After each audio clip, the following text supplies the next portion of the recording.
우리 하나님의 말씀을 보도록 하겠습니다. 하나님께서 이 오후 우리에게 주시는 말씀은 구약성경 사무엘상 4장 1절 하반절부터 5절까지의 말씀입니다. 구약성경 사무엘상 4장 1절 하반절부터 5절까지의 말씀을 제가 세번역 성경으로 봉독하도록 하겠습니다. 이것은 하나님의 말씀입니다. 그 무렵에 블레셋 사람이 이스라엘을 치려고 모여들었다. 이스라엘 사람은 블레셋 사람과 싸우려고 나가서 에벤에셀에 진을 쳤고 블레셋 사람은 아벡에 진을 쳤다. 블레셋 사람이 전열을 갖추고 이스라엘 사람을 치자 치열한 싸움이 벌어졌다. 이스라엘은 이 싸움에서 블레셋에게 졌고 그 벌판에서 죽은 이스라엘 사람은 4,000명쯤 되었다. 이스라엘의 패잔병들이 진으로 돌아왔을 때에 장로들이 말하였다. 주님께서 오늘 우리가 블레셋 사람에게 지도록 하신 까닭이 무엇이겠느냐? 실로에 가서 주님의 언약궤를 우리에게로 모셔다가 우리 한가운데에 있게 하여 우리를 원수의 손에서 구하여 주시도록 하자. 그래서 이스라엘 백성이 실로로 사람들을 보냈다. 그들이 거기 그룹들 사이에 앉아 계시는 만군의 주님의 언약궤를 메고 왔다. 하나님의 언약궤를 가져올 때에 엘리의 두 아들 홈니와 비느하스도 함께 왔다. 주님의 언약궤가 진으로 들어올 때에 모든 이스라엘 백성이 땅이 진동할 정도로 크게 환호성을 올렸다. 아멘.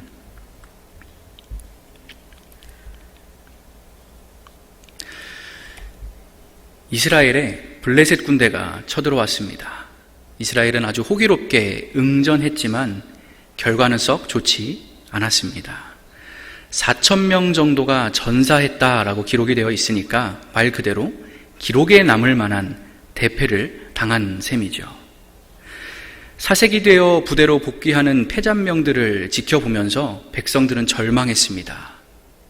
특별히 이스라엘의 장로들이라는 사람들은 절망감을 넘어 참담함을 느꼈죠. 당시 이 장로들은 각 지파의 대표들로 구성된 어른들로서 지도자격이었던 사사를 곁에서 보좌하고 여러 가지 조언들을 건네면서 핵심 참모 역할을 했던 집단이었는데요. 이 이스라엘의 어른들이라는 장로들이 블레셋과의 전투에서 크게 패한 이후에 내린 결론이 이러합니다. 우리에게 언약궤가 없어서 졌다. 우리에게 언약궤가 없어서 패배한 것이다. 과거 이스라엘 백성들이 광야를 떠돌아다니던 시절에는요, 이 언약궤가 24시간 백성들과 꼭 붙어서 함께 했습니다. 어딘가로 이동하기 위해 행군을 할 때나 각종 전투를 치를 때마다 이 언약궤를 어깨에 맨 제사장들이 항상 선두의 앞장을 섰었고요. 이동을 마치고 어딘가에 주둔을 하게 되면 이 성막 지성소 안에 이 언약궤를 소중히 모셔두었습니다. 하나님의 임재를 상징하는 이 언약궤를 곁에 두면서 모든 이스라엘 백성들이 누구나 다 지금 우리 여호와 하나님이 바로 우리와 저렇게 곁에서 함께 하시며 우리를 지켜주시는구나 라는 사실을 다 공유하고 깨닫고 경험할 수 있었던 것이죠. 그런데 이제 가나안 땅 정복이 맞춰지고 이스라엘 백성들이 정착을 하게 되면서 실로라는 지역에 정식 예배당을 짓게 됩니다. 그러니까 당연히 이 언약궤도 어디 들고 다닐 필요가 없이 그 실로 성전 안에 있는 지성소 안에 딱 고정해서 세팅을 해두게 된 것이죠. 그리고 나서 아무 일 없이 이렇게 저렇게 잘 지내던 와중에 오늘 이 블레셋에게 충격적인 패배를 경험하고 나니 이 이스라엘의 장로들의 머릿속에 퍼뜩 지나가는 생각이 하나가 있었던 겁니다. 뭐지? 우리가 이거 왜 졌지? 우리가 과거에 승승장구하던 시절에는 뭐가 달랐지? 지금 우리한테 언약궤가 없구나. 언약궤가 지금 저기가 있구나. 빨리 가져와야 되겠다. 그들은 즉시 실로 성전에 사람을 보내서 언약궤를 자기들에게로 공수해 옵니다. 언약궤가 도착하는 순간 온 이스라엘 백성들이 얼마나 기뻐하며 소리를 질렀는지 땅이 진동하고 울렸다라고 기록이 되어 있을 정도였습니다. 그러니까 아마 이스라엘 백성들은 모르긴 몰라도요, 몸이 막 근질근질했을지도 모르겠습니다. 빨리 싸우고 싶다. 왜? 전쟁에 나가면 반드시 이길 수밖에 없는 100%, 120% 승리를 담보해주는 최강의 비밀 무기가 우리에게 지금 왔으니까요. 마침 얼마 지나지 않아서 블레셋이 다시 쳐들어왔습니다. 이스라엘 백성들은 기다렸다는 듯이 다시 응전합니다. 전투의 결과가 어떻게 되었습니까? 사무엘상 4장 10절 11절 말씀을 제가 읽습니다. 블레셋 사람들이 쳤더니 이스라엘이 패하여 각기 장막으로 도망하였고 살육이 심히 커서 이스라엘 보병에 엎드러진 자가 3만 명이었으며 하나님의 괴는 빼앗겼고 엘리의 두 아들 홈니와 비느하스는 죽임을 당하였더라. 아멘. 충격적인 결과가 발생했습니다. 언약궤가 없던 첫 번째 전투 때는 4,000명만 죽었는데 언약궤를 앞세운 두 번째 전투에서는 그 8배에 달하는 3만 명이 일방적으로 살육을 당했답니다. 심지어 이스라엘 역사를 통틀어서 처음으로 하나님의 언약궤를 적군에게 송두리째 내어주고 말았습니다. 뿐만 아니라 당시 실로 성전의 1인자 대제사장이었던 엘리의 두 아들 홈니와 비느하스가 이 언약궤를 들고서 기세등등하게 와서 참전을 했는데 그 전투에서 곧바로 전사해버리고 말았습니다. 그리고 이 소식을 들은 실로에 머물고 있던 대제사장 엘리는요, 너무 충격을 받아서 의자에서 뒤로 넘어져가지고 목이 부러져 즉사하고 말았습니다. 여러분, 이상하지 않습니까? 언약궤를, 즉 하나님을 앞세웠으니 대승을 거둬야 마땅할 텐데 오히려 이전보다 더 많이 죽었고 언약궤는 완전히 빼앗겼으며 이스라엘의 영적인 기둥이라 할 수 있는 최고 제사장 가문이 통째로 풍비박산 나버린 것입니다. 도대체 뭐가 문제였을까요? 패배했어. 그래서 원인을 열심히 분석해 보니 언약궤가 우리한테 없다는 걸 발견한 거예요. 그래서 얼른 언약궤를 모셔왔고 믿음을 가지고 담대하게 하나님을 앞세워서 전쟁을 했어. 그러니 이겼다로 이야기가 끝나야 되는데 더 쫄딱 망했다. 하나님을 앞세웠는데 더 망했다. 이게 오늘 이야기의 결과인 것이죠. 여러분은 어떠십니까? 이 전개가 납득이 되시나요? 이 일련의 과정들에서 이스라엘 백성들에게 문제가 있어 보이십니까? 문제가 있었습니다. 문제가 있었어요. 이들이 필패할 수밖에 없었던 이유가 있었습니다. 모두가 다 승리의, 성공의 지름길이라고 생각을 했겠지만 실은 패망의 선봉이 되어버린 아주 잘못된 선택 하나가 있었다라는 것입니다. 그것은 바로 이 이스라엘 백성들이 언약궤를 앞세웠다라는 사실입니다. 언약궤를 앞세웠기 때문에 졌다라는 거예요. 언약궤를 앞세운 것, 이게 문제의 핵심이었습니다. 이 라틴어 표현 중에요, 이 데우스 엑스 마키나라는 표현이 있습니다. 데우스는 우리말로 하면 신입니다. 영어로는 가시죠. 그리고 엑스는 어디로부터, 영어의 from에 해당하고요. 마키나는 그 밑에 있는 머신이라는 단어의 원어가 된 용어입니다. 기계라는 뜻이죠. 그러니까 데우스 엑스 마키나, God from the machine 하면, 직역을 하면 이 기계 장치로부터 온 신, 기계 장치로부터 내려오는 신, 조금 어색한 표현이죠. 이게 원래 어디에 쓰인 말이냐면 고대 그리스 연극에서 사용되던 연출 기법을 가리키는 용어라고 합니다. 데우스 엑스 마키나. 예를 들면 이런 거죠. 보시는 그림처럼 일반적인 내용으로 그냥 연극, 영화 한 편이 이렇게 쭉 잘 진행되고 있는데 갑자기 뜬금없이 도르래나 크레인 같은 것에 몸을 매단 배우가 신 역할을 하는 배우인데 갑자기 하늘에서 짠 하고 내려오는 거예요. 그래서 내가 신이다 라고 하면서 엄청난 능력을 선보이면서 이제까지 연극 안에서 몇 시간 동안 벌어지고 막 지지고 볶고 하던 여러 가지 갈등이나 이런저런 문제들을 그냥 뭐 아무 맥락 없이 그냥 한 방에 짠 하고 해결해 버리는 역할을 하는 배우가 이 데우스 엑스 마키나의 역할이었다라는 것이죠. 밑에 사람들이 신이 나타나니까 으악 하면서 놀라는 그런 모습이 그림에 묘사되어 있는데요. 좀 더 쉽게 예를 들면 이런 거죠. 연극의 어떤 주인공이 적군에게 이제 다 포위가 된 거예요. 둘러싸여서 목숨을 잃을 수밖에 없는. 그래서 이제 끝났구나. 이렇게 가는구나. 그래서 뭐가 막 주마등처럼 이렇게 스쳐 지나가고 이러는 순간에 갑자기 하늘에서 천둥번개 소리와 함께 신이 쫙 나타나가지고 내가 너를 도와주마 이러면서 적군을 다 물리쳐주고 주인공이 살아나는 그런 모습을 상상하시면 될 것 같습니다. 그러니까 한마디로 정의하면 나의 모든 문제를 일거에 해결해주는 초월적인 존재, 이 데우스 엑스 마키나라는 것이죠. 오늘 이스라엘 백성들의 가장 큰 치명적인 실수가 뭐였냐 하면요, 이 언약궤를, 즉 하나님을 이와 같은 데우스 엑스 마키나로 취급했다는 데 있습니다.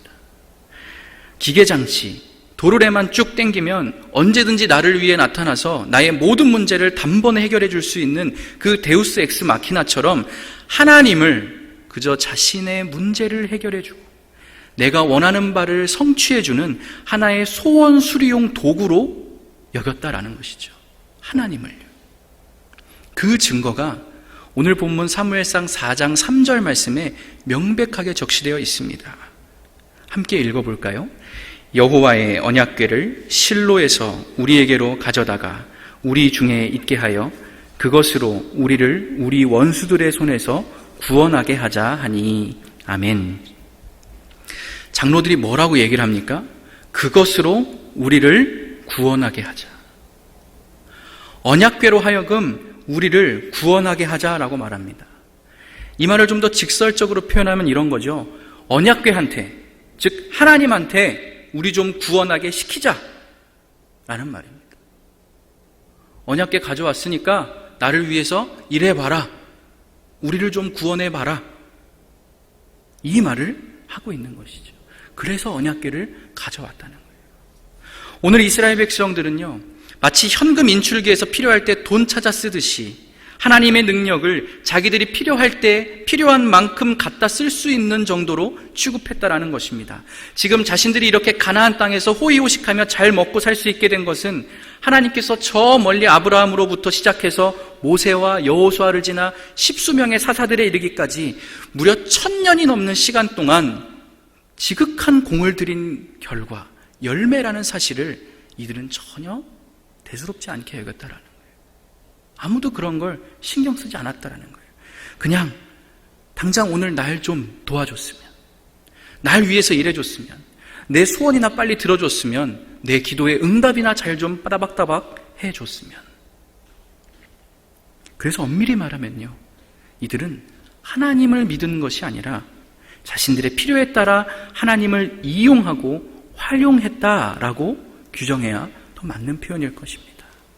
하나님을 믿은 것이 아니라 하나님이라는 상품을 내 입맛에 맞게 소비하고 쇼핑하는 하나님 소비자에 불과했다라는 것이죠. 자신들이 하나님의 영광을 위해 존재하는 자들인데 정반대로 하나님이 나의 성공과 나의 영광을 위해 존재한다라고 착각하고 있었다라는 것입니다. 그렇지 않으면 이런 말을 할 수가 없는 것이죠. 이렇게 주객이 전도된 신앙, 자기 뜻만 남아있고 하나님의 뜻이 무엇인지에는 일절 관심 없는 신앙이라고 불릴 수조차 없는 이 저급하고 저렴한 행태의 결말이 어떻게 됩니까? 자신의 백성 3만 명이 죽어나가는데 하나님께서 눈 하나 깜짝하시지 않는다는 거예요. 어떤 도움도 절대로 주시지 않는다는 거예요. 과거 이스라엘 백성들이 광야에 있을 때 생각해 보십시오. 행여나 길 잃을까? 밤에는 불기둥, 낮에는 구름기둥, 내비게이션 일일이 켜줘가면서 인도해 주셨잖아요.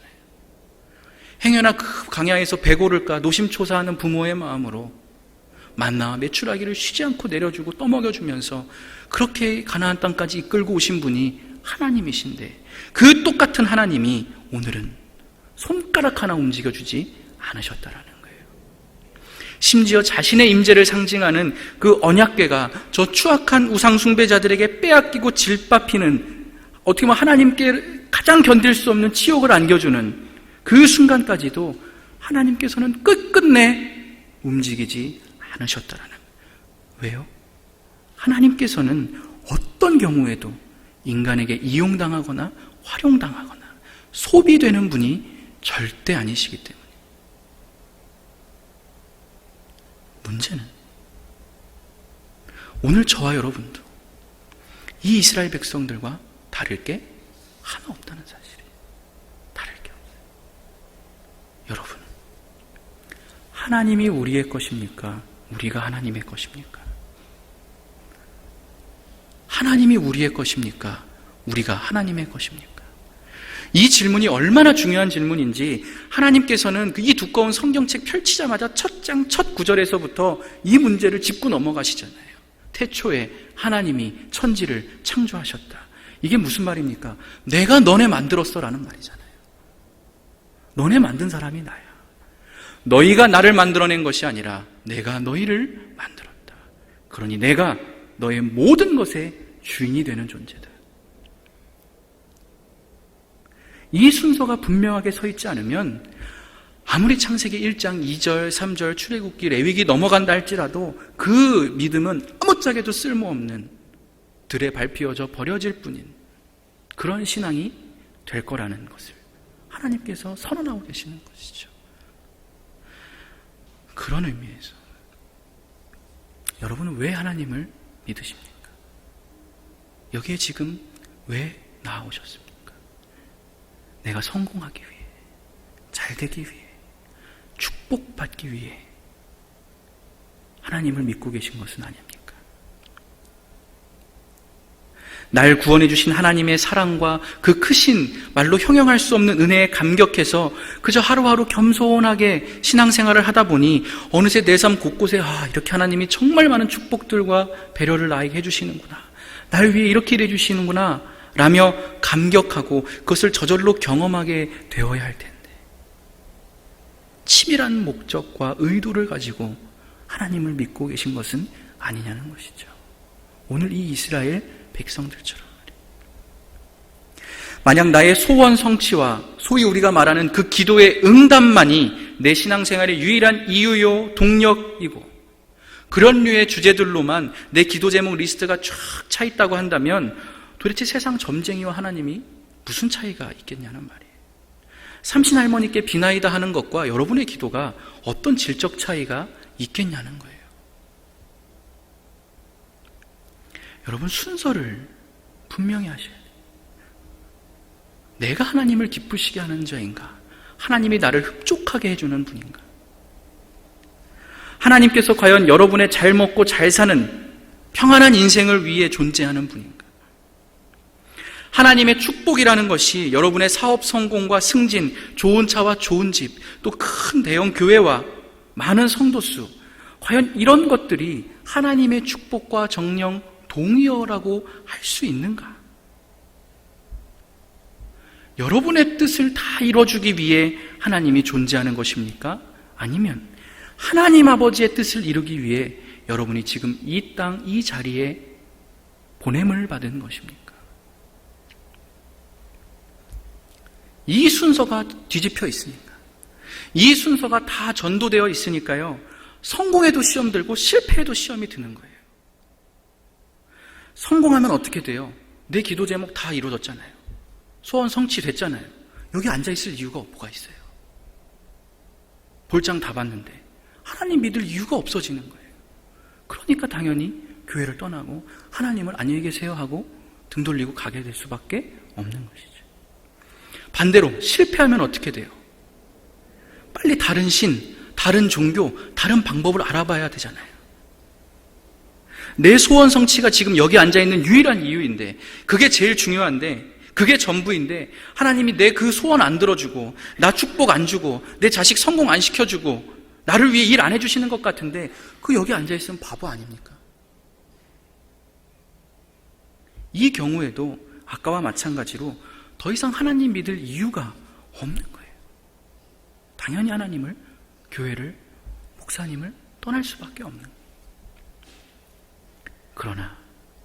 그러나 이 순서가 바르게 서 있는 신앙인, 주와 객이 알맞는 제자리에 가 있는 신앙인의 삶은 전혀 다르다라는 것입니다. 내 삶에 그토록 바라던 성공이 한 번 찾아오지 않더라도, 비록 승승장구하는 인생이 아니더라도 실패하고 어려움이 찾아와도 그런 사람은요, 하나님과 교회를 떠날 일이 없습니다. 왜요? 나의 자아 실현이나 욕구 충족을 위해서가 아니라 오직 하나님을 위해, 하나님을 기쁘시게 하고 하나님의 영광을 위해서 살아왔고 그것을 위해서 믿어왔기 때문이에요. 그저 하나님께서 허락해 주시는 그 직분, 그 직책, 그 삶의 자리에서 만족하는 거예요. 감사합니다. 자족하는 거예요. 겸손히 기도하는 거예요.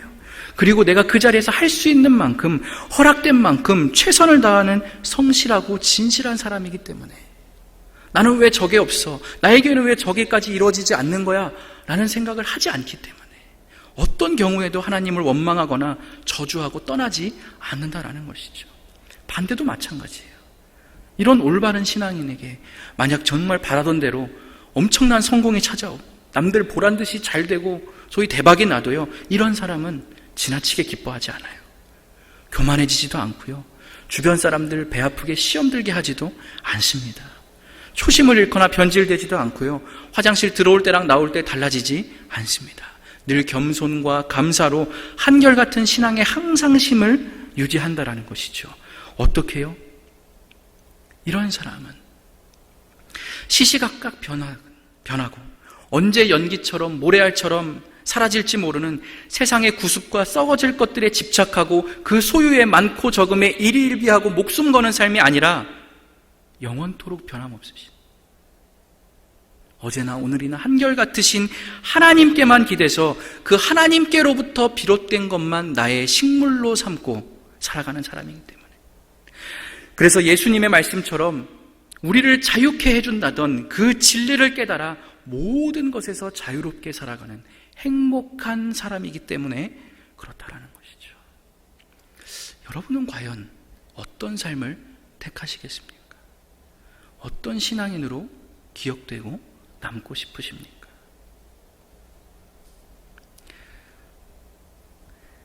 예수님께서 친히 제정하신 주의 기도, 이 주기도문이라고 하죠. 그 주기도문을 보면요, 이 기도 제목이 세 번째 간구에 해당이 됩니다. 아버지의 뜻이 하늘에서와 같이 땅에서도 이루어지게 하소서. 아버지의 뜻이 이루어지게 하소서. 이 세 번째 간구에 대해서 우리가 꼭 귀담아 들었으면 하는 그런 글이 한 토막 있어서 제가 가져와 보았습니다. 동방정교회의 사제였고 또 아주 탁월한 예배학자였던 이 알렉산더 슈메만이라는 분이 쓴 책, 우리 아버지라는 책에서 제가 발췌를 해왔는데요, 조금 길지만 제가 읽어보겠습니다. 여러분들은 눈과 귀로 들으십시오. 아버지의 뜻이 이루어지게 하소서. 이 간구는 바로 신앙의 궁극적인 척도입니다. 무엇보다 자신의 신앙이 풍요로운지 아니면 그냥 피상적인지, 또 자신의 종교성이 풍요로운지 아니면 거짓인지를 식별하는 기준이 된다고도 할 수 있습니다. 우리 모두는, 또 당신은 그리스도께 진정 무엇을 바랍니까? 솔직하게 인정합시다. 우리는 그분께서 아버지의 뜻이 아니라 나의 뜻을 이루어 주시기를 바랍니다. 우리의 원수를 물리쳐 주시기를 바라고, 우리의 꿈을 현실로 만들어 주시기를, 우리에게 친절하게 해주시기를, 우리에게 잘 해주시기를 바랍니다. 그러다가 그분께서 우리의 뜻을 이루어 주시지 않으면 우리는 쉽게 좌절하고 분노합니다. 그렇게 우리는 그분을 버리고 부인하기를 반복합니다. 아버지의 뜻이 이루어지게 하소서. 겉으로는 이렇게 기도하면서도 실제 속으로는 우리가 이렇게 생각합니다. 내 뜻이 이루어지게 하소서. 내 뜻이 좀 이루어지게 하소서. 그러므로 주의 기도에 있는 이 간구에서 우리 신앙의 참됨 여부가 판가름 납니다. 이 간구는 다른 무엇보다 우리의 신앙을 심판하는 도구입니다. 사랑하는 아름다운 교회 모든 교우 여러분, 여러분은 아버지의 뜻과 나의 뜻 중에 어느 게 더 소중하게 생각되십니까? 솔직하게 말이죠. 예수님께서는 지금 너희는 꼭 이렇게 기도해야만 한다 라며 신신당부를 하신 건데, 우리가 매일 하는 그 기도 중에, 그 내용 중에 아버지의 뜻과 나의 뜻 중 어느 것의 함량이 더 많다라고 말할 수 있습니까? 연주자가 악기를 조율하듯 나의 뜻은 언제나 주인 되신 그 아버지의 뜻에 섬세히 조율되어야만 하는데, 우리는 정반대로 코끼리 냉장고에 우겨넣듯이 나의 뜻에 하나님을 억지로 하늘에서 끌어내려와서 억지로 우겨넣고는 스스로 흡족해하면서 야, 됐다, 이제 필요할 때마다 꺼내 먹으면 되겠다 라고 착각하며 신앙생활하고 계신 것은 아닙니까? 오늘 이스라엘 백성들이 그러했던 것처럼 말이죠. 여러분 꼭 기억하십시오. 하나님께서 여러분의 필요를 채우기 위한 데우스 엑스 마키나 정도로 전락해버리는 순간, 여러분은 예배하면 예배할수록, 기도하면 기도할수록, 교회 열심히 다니면 다닐수록, 헌금하고 헌신하면 할수록 점점 더 끝없이 하나님과 멀어지게 될 겁니다. 부디 저와 여러분의 믿음 가운데 하나님을 향한 순전한 그리고 순결한 사랑 외에는 어떤 불순물도 섞여 있지 않게 되기를 우리 주 예수 그리스도의 이름으로 간절히 축복합니다. 기도하시겠습니다. 자비하신 하나님, 하나님의 하나님 되심, 주님의 주 되심을 인정하는 저희가 다 되게 해 주십시오. 내가 했습니다가 아니라 하나님이 하셨습니다 라고 고백하게 하시고, 나의 뜻이 아니라 하나님 아버지의 뜻이 내 삶에, 내 가정에, 내 일터와 사업에, 내 자녀의 인생에 이루어지기를 원하고 바라고 기도하게 하십시오. 무엇보다 선조들의 피땀 어린 기도와 순교의 텃밭 위에 세워진 이 한국교회를 하염없이 추락시키고 전락시키는, 소위 하나님과 교회를 자기 입맛대로 소비하고 배설하는 작금의 가짜 그리스도인들과 지극히 자기중심적이고 공공성이라고는 찾아볼 수 없는 신앙을 조금도 부끄러워할 줄 모르는 무지한 이들의 파렴치함을 남김없이 지옥불에 떨어뜨려 주시고, 잿더미 위에 다시 꽃이 피듯 하나님의 공평과 정의가 완전히 새롭게 피어나는 이 한국교회와 무엇보다 이 자리에 부복한 저희들의 신앙이 그러하도록 주님께서 도와주십시오. 예수 그리스도의 이름으로 기도드립니다. 아멘.